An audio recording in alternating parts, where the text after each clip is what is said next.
जय सियाराम दोस्तों।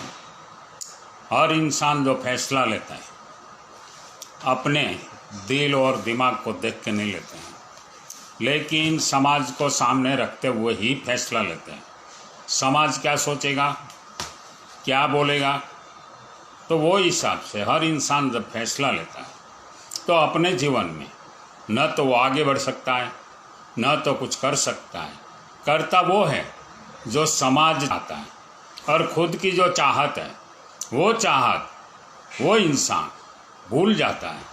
और समाज को देख के जब फैसला लेता है तब इंसान अपनी मंजिल तक पहुंचने में दरअसल बहुत सारे संकटों का सामना करना पड़ता है। जो इंसान अपने दिल की सुनता है, समाज की नहीं सुनता है, वो इंसान हर कदम पे कामयाबी ही हासिल करता है।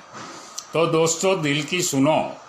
समाज तो ऐसा है, अगर आप जीतोगे तो जश्न मनाने में सबसे आगे रहेगा, और कदम उठाओगे कामयाबी की ओर तो दुनिया दोस्त ऐसी है, आपको डराएगी ज़रूर, बदनाम करेगी ज़रूर।